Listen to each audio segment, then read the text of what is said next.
Merci.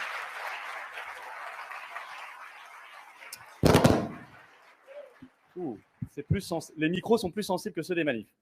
Donc, je vais faire attention. Merci à vous tous. Merci pour cet accueil et grand merci et bravo aux organisateurs, évidemment, de ce magnifique événement.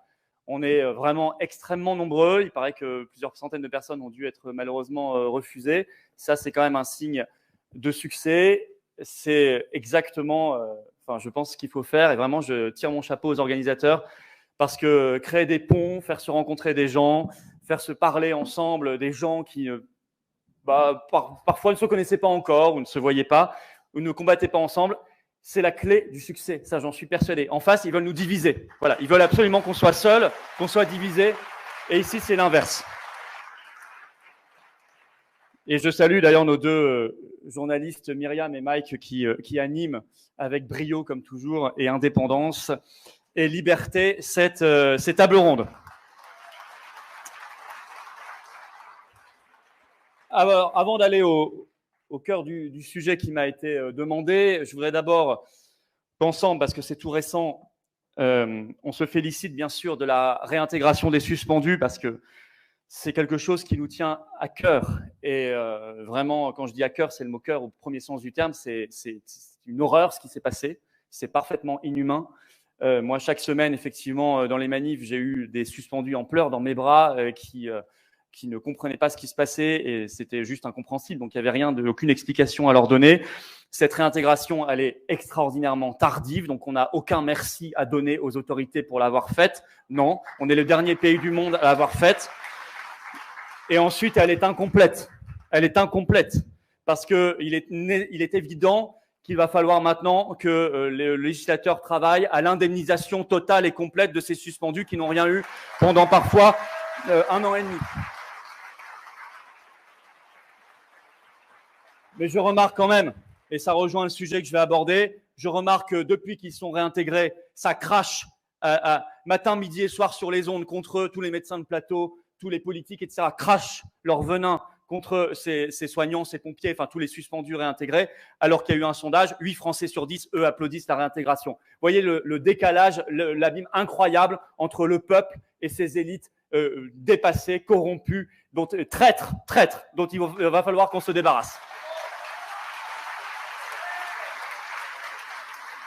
Alors, vous m'invitez à m'interroger sur nos relations à l'État, la confiance en la parole publique, les ripostes personnelles et collectives face à cela, et puis l'abstention en toile de fond. Donc, je vais essayer d'aborder ça dans le temps imparti. Ce sera évidemment pas exhaustif. J'en suis désolé, mais je vais essayer d'aller dans un esprit de synthèse au fond des choses.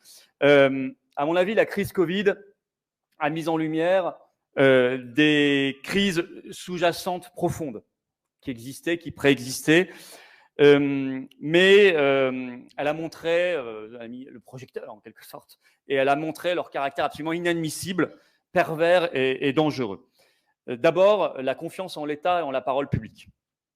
Je crois que très sincèrement, et on est nombreux sûrement ici aussi, il y a énormément de Français, énormément de nos compatriotes qui ont découvert le sujet des conflits d'intérêts et de la corruption, qui l'ont vraiment découvert, qui sont probablement tombés de haut pour beaucoup d'entre eux. Sujet d'ailleurs, vous le remarquerez encore maintenant, qui a été nié tout du long. Et la loi d'ailleurs n'a jamais été respectée, puisque normalement les médecins qui s'exprimaient sur les plateaux de télévision, à part les excellents médecins qui sont ici et qui interviennent, qui eux, je le remarque, l'ont toujours fait, n'ont jamais déclaré leurs liens et leurs conflits d'intérêts, alors que la loi normalement leur demandait de le faire. Et en face, les journalistes, jamais, bien évidemment, ne leur demandaient de le faire et ne les relancer à ce sujet. Alors, nous avons été envahis par messieurs Marty, madame Lacombe et tant d'autres, vous les connaissez, qui sont venus professer la bonne parole covidiste, sans parler de leur conflit d'intérêts. Monsieur Marty a préféré nous dire qu'au bout d'1 mois de vaccination, nous avions des milliers d'années de recul, parce que des milliers de personnes étaient déjà vaccinées. Je vous laisserai apprécier sa maîtrise des mathématiques et de la logique. Mais très sérieusement, nous devrons prendre au sérieux ce sujet des conflits d'intérêts et de la corruption, parce qu'il mine évidemment toute la confiance qu'on peut avoir en l'action d'un gouvernement, d'un État et même en la parole publique en général. Et il va falloir, j'y reviendrai, faire le ménage Alors la confiance dans ces conditions, dans les institutions, s'est littéralement écroulée, effondrée, que ce soit bien sûr dans le gouvernement et dans le ministère de la Santé en particulier, que ce soit sous l'ère Buzyn, Véran, puis Braun. Je crois qu'on peut tous les mettre à la même étiquette. Mais même dans des administrations, par exemple, les Français ne connaissaient pas bien la Direction générale de la santé. Et quand on a vu M. Salomon tous les soirs à la télé nous annoncer, tel le croque-mort, le nombre de morts et le nombre de cas, etc., on s'est dit que là aussi, il y avait un sujet. La confiance dans les autorités du médicament, et ça c'est grave, s'est évidemment effondrée. On a tous appris, on s'est renseigné sur qui finançait l'autorité, l'Agence européenne du médicament, qui décidait comment ça fonctionnait, quel scandale passait. Et au niveau français également. Et nous ne sommes pas rassurés quand l'autre jour, sur Sud Radio, le ministre de la Santé, Braun, nous dit maintenant, on va même se passer pour les médicaments innovants, des autorisations de mise sur le marché, et nous ferons maintenant, pour aller plus vite, dit-il, l'accès direct des médicaments, directement, sans AMM. Et ça, on se dit que là, les leçons, évidemment, sont loin d'avoir été tirées. La confiance s'est écroulée dans ces institutions, la confiance s'est écroulée, et c'est normal, dans l'Union européenne, qui a largement piloté cette crise. Parce que vous savez, c'est le professeur Raoult qui le dit souvent, et il dit beaucoup de choses vraies. Et notamment, il dit qu'il ne faut pas oublier les choses, il ne faut pas avoir une mémoire de poisson rouge. Il rappelle souvent qu'en octobre 2020, Madame Ursula von der Leyen a commandé pour 1 milliard d'euros de remdesivir à Gilead. À un moment où l'OMS nous disait déjà, ne le faites pas, ça ne sert à rien, voire c'est nocif. Nous n'avons pas oublié, bien sûr, les commandes de 10 doses de vaccins par habitant, 71 milliards d'euros. Évidemment, les fameux SMS échangés entre Ursula von der Leyen et le PDG de Pfizer. On attend toujours d'ailleurs qu'elle nous les montre, ou qu'il nous les montre lui. Et quand même, on peut se dire qu'il y a des progrès, puisque même France 2, figurez-vous, France 2, je ne sais pas s'ils sont dans la salle, je ne sais pas si on a le plaisir d'avoir les fact-checkers dans la salle. Est-ce que M. Pain est là? Est-ce que M. Pain est là? Que M. Pain lève la main. M. Pain. Non, ne le huez pas. Ne le huez pas. M. Pain marche à la baguette parce que c'est ce que lui demande France 2 et ce que lui demande le service public. En tout cas, je remarque qu'au complément d'enquête et France 2 ont évoqué ce sujet des SMS et ont même posé la question directement à Ursula von der Leyen. Et là, honnêtement, il faut quand même le dire, le saluer, et c'est un progrès. Ces institutions qui incarnent le pouvoir en quelque sorte se sont effondrées sous nos yeux, mais, et Jean-Frédéric en parlait excellemment avant moi, nous avons eu le problème aussi des contre-pouvoirs. Où sont passés pendant cette crise le Conseil d'État et le Conseil constitutionnel? C'est un sujet extrêmement sérieux. Parce que normalement, le Conseil d'État sur les normes, le Conseil constitutionnel sur les lois, normalement, ce sont les gardiens officiels des libertés publiques. Ils s'en gargarisent depuis des décennies, ils le disent et le redisent, c'est écrit dans tous les livres de droit qu'apprennent les étudiants en droit administratif ou droit constitutionnel. Ce sont normalement les gardiens des libertés fondamentales, des libertés individuelles et publiques. Et je constate qu'ils se sont effondrés dans le même mouvement. Alors, quand on constate tout ça, je le disais tout à l'heure, nous n'avons pas d'autre choix qu'un vaste et grand plan de nettoyage des écuries d'Augias. Je vous le dis ici sans aucun esprit de vengeance ou de rancœur. Il ne faut pas que nous soyons animés par des passions négatives. Je vous le dis parce que de toute façon, le mal qui a été fait est fait. Et ça, c'est bien malheureux. Mais nous avons le devoir, et je crois qu'ici on le partage tous, d'agir, de réparer, d'imaginer, de bâtir pour le plus jamais ça. Pour que les générations qui arrivent après nous, qui n'ont rien demandé à personne, ne revivent pas l'enfer qu'on a vécu et que nous vivons encore largement. Parce que nous n'avons pas le droit de leur laisser un pays et un monde, je dirais, et une humanité dans cet état-là. Voilà pourquoi nous avons ce devoir de faire le grand plan de nettoyage. Alors, à tout niveau, je pense d'abord au niveau désespéré. Je crois que l'Union européenne ne se nettoiera pas. Je pense qu'elle est irréformable et je pense que notre seule solution sera de la quitter. Tout le monde ne partagera pas forcément cette opinion, mais moi je pense qu'il n'y a pas d'autre choix. Tout simplement parce que c'est une structure qui n'a par définition pas de contre-pouvoir. Elle ne peut pas avoir de contre-pouvoir, elle n'est assise sur aucune légitimité populaire par définition, puisqu'il n'y a pas de peuple européen. Et donc, par définition, elle ne peut pas sécréter ses propres contre-pouvoirs. Et donc, elle ne se réformera jamais. Et dans son ADN, il y a le conflit d'intérêts, il y a la corruption. On le voit, plusieurs eurodéputés en ce moment sont en tôle et d'autres. Et nous n'avons rien à attendre à ce niveau.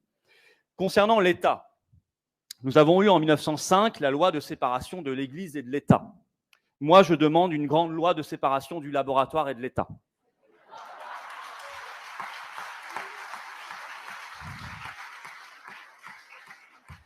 Et j'irai plus loin, de manière systémique, je demande une grande loi de séparation du lobby et de l'État.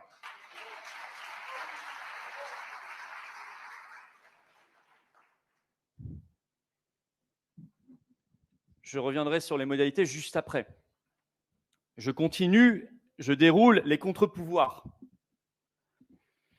Conseil d'État, Conseil constitutionnel, il y a beaucoup de choses à dire sur leur nomination, sur le copinage.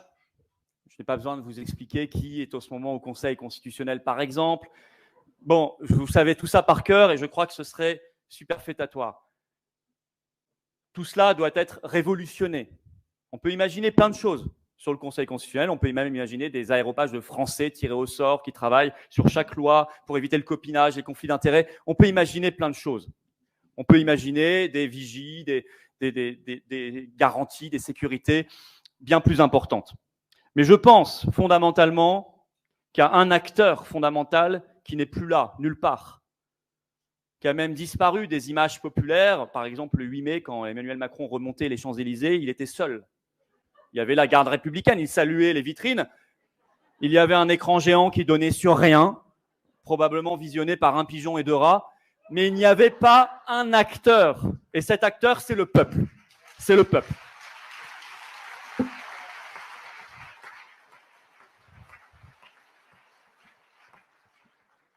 Et comment on rétablit le peuple? Il y a toutes ces révolutions à faire sur les institutions dont je vous ai parlé, les contre-pouvoirs, mais fondamentalement, il faut lui redonner la parole, il faut l'écouter, il faut lui donner le pouvoir. C'est lui le souverain.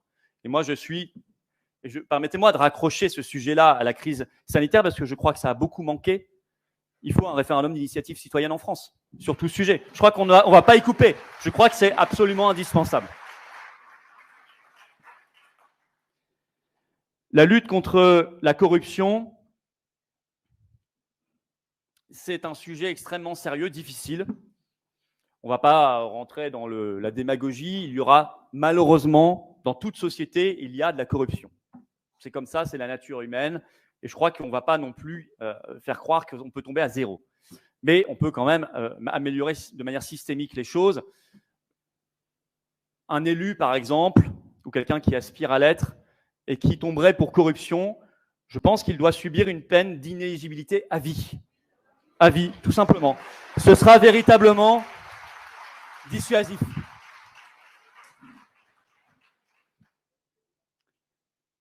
Et puis, il faut revenir fondamentalement à une grande découverte. On parlait de confiance en l'État, en la parole publique.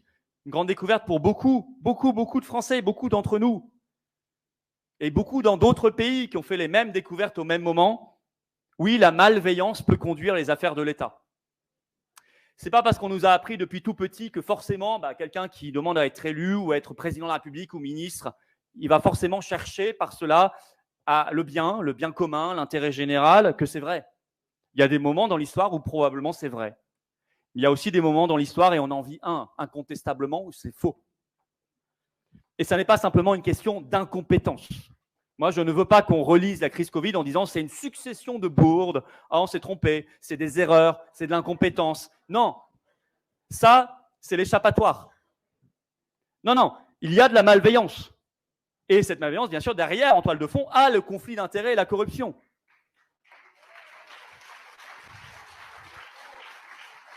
Alors, j'ai donné comme remède plusieurs choses, dont le RIC, mais je crois que fondamentalement, je suis désolé, là aussi le professeur Raoult a raison, il n'y a pas de baguette magique pour reprendre son expression. Il n'y en a pas, en aucun domaine il y en a de toute façon. Sortons-nous ça du crâne, il n'y en aura pas. Mais c'est à nous de reprendre en main notre pays, nos institutions, de nous engager. Quand on parle, et ce n'est pas nous qui avons dit résistance, c'est vous spontanément qui avez dit on est les résistants. on est la résistance. Et on dit comme ça dans tous les pays, vous l'aurez remarqué. Quand on dit ça, ça veut dire qu'on veut s'engager au jour le jour et qu'on croit que tout ne se joue pas tous les 5 ans simplement dans les urnes. C'est une action au quotidien.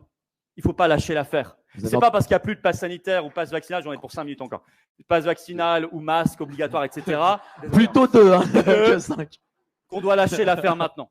Non, non, non. Il faut continuer de s'engager tous les jours. Alors j'accélère. J'en viens au rapport à la liberté, c'est mon dernier point.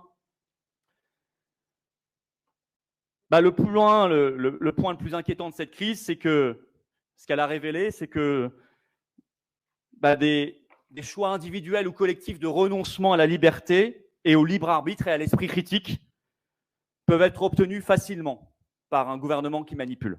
C'est assez facile en fait. Et ça a été saisissant pour beaucoup d'entre nous, mais c'est assez facile malheureusement. Les gens ont été littéralement dressés. On a été dans les techniques de domestication. Vous savez, la domestication, c'est la friandise et la réprimande. Le bonbon et le coup de bâton. Ou pour les otaries, la sardine et puis la petite caresse sur la nageoire. Mais là, on avait ça, le pass sanitaire. Ah tu te fais injecter, désolé pour toi, mais tu auras le droit d'aller au restaurant. Tu auras le droit d'aller dans la salle de sport. Et c'était exactement de la domestication. Et ça marche pas mal. Et c'est ce que j'appelle, moi en tout cas, la grande glissade totalitaire. C'est le processus de ce que Ionesco appelait la transformation de l'homme en rhinocéros. Vous perdez, vous vous déshumanisez. Et on ne sait pas comment ça se passe, mais ça se passe. Et on ne reconnaît plus nos proches, certains de nos proches. Un jour, on les voit, on ne les reconnaît plus. Ils n'ont plus le même raisonnement, ils ont perdu leur bienveillance, leur humanité et leur logique. Ils sont devenus des rhinocéros. Mais je crois que ça n'est pas irréversible. À la fin, vous savez, de rhinocéros, il reste un résistant, il s'appelle Béranger. Vous êtes ici un Béranger collectif. Vous êtes un Béranger collectif, mais l'astuce, le secret, c'est qu'on est des millions et je crois qu'on est vraiment, vraiment, vraiment de plus en plus nombreux. Et ça, c'est l'astuce. Merci beaucoup. Applaudissez-le. Il me reste 1 minute. 1 minute. 1 minute, pas plus. Hein. Je suis désolé, Nicolas, mais il débordera comme moi, j'en suis sûr. J'ai le même problème en manif. Les intervenants, à chaque fois, je leur dis ça et puis ils me prennent. Mais c'est pas grave, c'est la vie. Mais je vais vraiment accélérer. Ce qui compte, c'est qu'on maintienne la pression. Ici, il y a un écosystème de résistance. Il faut qu'il se développe entre toutes professions, tout milieu, toutes origines, toute philosophie, et c'est très bien. Je crois qu'il faut qu'on maintienne des cercles de vigilance anti-totalitaire parce que le coup qu'ils nous ont fait, là, ce flash totalitaire, comme dit Todd, ils nous l'ont fait sur le Covid, ils nous le feront, ils nous l'ont déjà fait sur l'énergie, l'eau, la guerre et tant de sujets. Et ça, on voit leur technique. Nous, on doit maintenir l'esprit de liberté, de libre arbitre et d'esprit critique et on doit tout faire pour qu'ils reviennent dès l'éducation dans les familles et à l'école. Je crois que c'est un point extrêmement important. Développer également un écosystème de médias et de réseaux sociaux indépendants. Vous en êtes, Mike, par exemple, en est un magnifique exemple. Il faut qu'on investisse énormément parce qu'ils vont essayer de nous brider la liberté sur Internet, sur les réseaux sociaux indépendants. Voilà ce que je voulais vous dire. Je n'ai pas de solution magique, je n'ai pas de baguette magique, mais je crois en l'action. J'ai vu ce qu'était l'action, j'ai vu les résultats et je crois profondément demain qu'on va se libérer ensemble. J'en suis absolument persuadé. Courage à tous. Merci beaucoup, cher Florian. Merci. Applaudissez quand même les